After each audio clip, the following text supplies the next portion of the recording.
Hello दोस्तों, तो फिर से एक बार आपका स्वागत है स्ट्रीट टू सक्सेस में। मैं आपका होस्ट अमित यादव फिर से एक नए टॉपिक के साथ आपके सामने आया हूं। अकाउंटिंग सीरीज में टेली ग्रुप्स क्या होते हैं उसी चीज़ों को मैं आपको समझाने वाला हूं।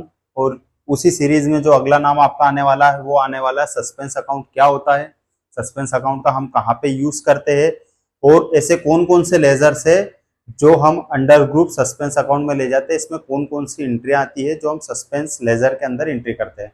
अगर आप फ्रेशर हो और अकाउंटिंग अभी अभी सीख रहे हो तो सस्पेंस वर्ड आपको, जिसका अभी हमारे पास कोई जवाब नहीं है, सस्पेंस से रिलेटेड, जैसे मूवीज आप देखते हो फिल्मों में कि आखिरी तक मूवी का जो एक रहता है एक सीन या फाइनल सीन जो रहता है वो सस्पेंस बना रहता है। उसी तरीके से अकाउंटिंग में भी हमारे वर्ड यूज में आता है सस्पेंस। तो सस्पेंस को समझने के लिए आपको ट्यूटोरियल देखने की बहुत ज्यादा जरूरत है।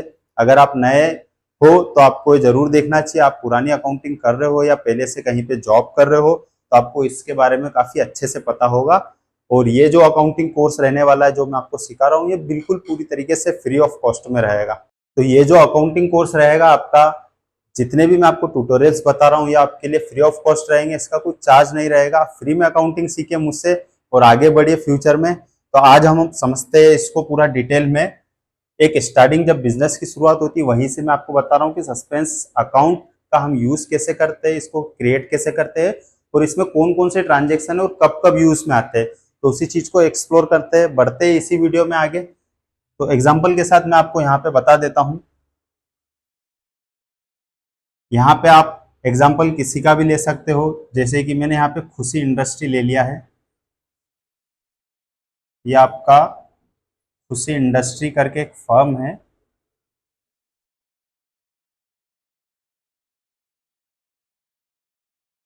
ये आपकी खुशी इंडस्ट्री फर्म हो गई। इसके जो ओनर है इनका नाम है रत्नेश, रत्नेश जी। किसी को भी दो जी करके आप वर्ड बोलिए, रिस्पेक्टेड लगता है, काफी अच्छा लगता है। या आप सर बोल सकते हैं। जब भी आप किसी से मिलो, नए पर्सन से आप बात करो और बॉडी लैंग्वेज आपका काफी अच्छा होना चाहिए, बात करने का तरीका मेनली अकाउंटिंग जब आप कर रहे हो तो। अभी ये जो खुशी इंडस्ट्री इन्होंने फर्म की शुरुआत तो कर दी है। रत्नेश जी ने क्या किया कि इनका एक बैंक अकाउंट है यहाँ पे। एक बैंक अकाउंट है जो फर्म के नाम से है। इसमें इनके पास एक रिसिप्ट आया। कितने का आया रिसिप्ट? 25,300 का। इन्होंने फिर एक पेमेंट किया किसी को। पेमेंट कितने का कर दिया इन्होंने? 20,000 का किसी को पेमेंट कर दिया। फिर ऐसे ही ट्रांजेक्शन चलते रहे इनके। वापस से फिर रिसिप्ट आया। इनके बैंक की बात कर रहा हूँ मैं अभी फिलहाल में। फिर से रिसिप्ट आ गया ये 72,000 का। ऐसे ट्रांजेक्शन होते गए। अगला जो वापस से फिर एक पेमेंट कर दिया है, ये फिर आप मान लीजिए 57,000 का पेमेंट कर दिया इन्होंने किसी को। इस तरीके से बैंक में रिसिप्ट पेमेंट ट्रांजेक्शन होते रहते हैं। अब इसमें रत्नेश जी को ये तो पता बैंक स्टेटमेंट में शो हो रहा है कि ये जो पेमेंट है ये कहीं ना कहीं मेरी एक कोई फर्म है जिसका नाम है रघुवंशी।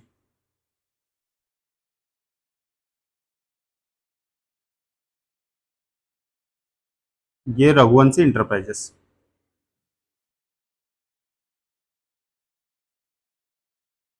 ये इसका पेमेंट है।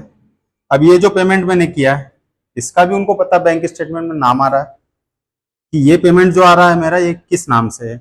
ये पेमेंट मान लीजिए इन्होंने एक तरीके से फॉर एग्जांपल ये कुछ खरीदने गए माल तो एक पार्टी को एडवांस देके आ गए। ये जो पेमेंट है एक तरीके से आप मान लीजिए किसी क्लाइंट से माल परचेस करने गए, उसको ये एडवांस पेमेंट करके आ गए, जिसका नाम है रमेश स्टील।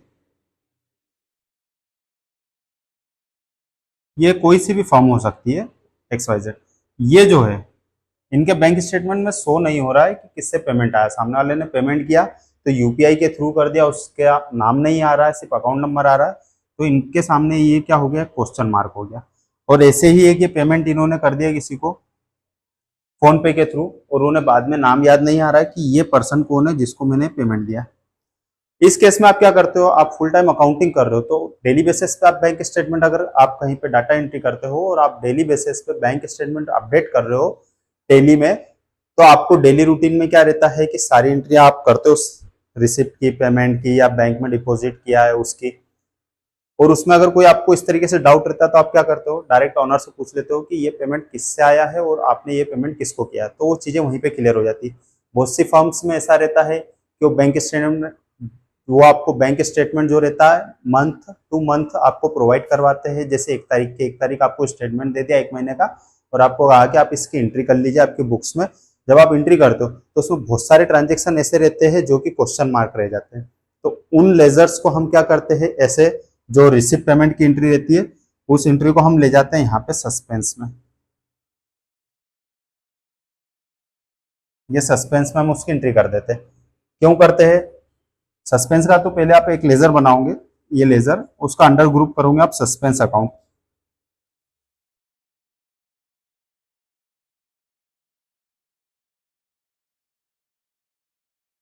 इसका जो आप अंडर ग्रुप करोगे वो क्या रहेगा, आपका सस्पेंस अकाउंट रहेगा। आप सस्पेंस का एक लेजर बनाओगे, ये आपका लेजर कहलाएगा। लेजर आप सस्पेंस के नाम से बनाओगे और अंडर ग्रुप करोगे सस्पेंस अकाउंट। उसमें जैसे आपकी इस तरीके की एंट्री आ रही है, कौन सी 72,000 की और 57,000 की, इस टाइप की जितनी भी एंट्री आ रही है आप उस लेजर में एंट्री कर दोगे कि suspense account debit and credit, जो भी आपकी बैंक रहती है वो, या कैश से हो तो कैश से। इसी केस में बहुत सारी एंट्रियां ऐसी भी आती है कि एक्सपेंसेस से रिलेटेड आ गई, क्या आपने कोई खर्चा कर दिया या कोई इंस्टॉलमेंट पे कर दिए, तो उसके खर्चे भी आप सस्पेंस में डाल सकते हो। ऐसे बहुत सारे ट्रांजेक्शन रहते हैं अकाउंट्स की फील्ड में। ये तो मैंने रिसिप्ट पेमेंट से रिलेटेड बता दिया है। कई बार कोई पार्टियां रहती है जिन्हें आपने माल भेज दिया, उसके बाद में उनके लेजर्स में कुछ एंट्री ऐसी आ रही है कि जो आपको ऐसा लग रहा है कि ये ट्रांजेक्शन तो हमने किया ही नहीं, लेकिन ये एंट्री बाय डिफॉल्ट गलती से हो गई है। तो उस केस में हम क्या करते हैं, उस पार्टी के लेजर को ना सिलेक्ट करते हो, हम सस्पेंस के लेजर में डाल देते उस एंट्री को। मान लीजिए आपने एक सेल बिल बना दिया गलती से, आप अभी क्या कर रहे हो, फिलहाल में डेली बेसिस पे आप खुद सेल बिल बना रहे हो। ये जो सेल्स के बिल है ये आप खुद बनाते हो, अकाउंटेंट जो आप बैठे हो। ऑनर ने क्या किया, गलती से इनसे एक बाय डिफॉल्ट गलत बिल बन गया, ये रॉन्ग इनवॉइस जनरेट हो गया। ठीक है, अब आपने क्या किया, जिस भी पार्टी का एक कोई लेजर आपने ओपन किया, XYZ आपने इसी का ओपन कर लिया, यहाँ पे रघुवंशी इंटरप्राइजेस का लेजर ओपन किया जिनसे रिसिप्ट आई है, इनको आप बिल बनाते हो, 50-60 बिल बन गए आपके 1 महीने में। उसमें एक इनवाइस ऐसा दिखा आपको कि ये माल तो हमने भेजा ही नहीं है। अब आप गए कहा, रत्नेश जी के पास, रत्नेश जी ने कहा कि मुझे इसके बारे में कोई आइडिया नहीं है। बिल तो बन गया, अब हो भी गई गलती।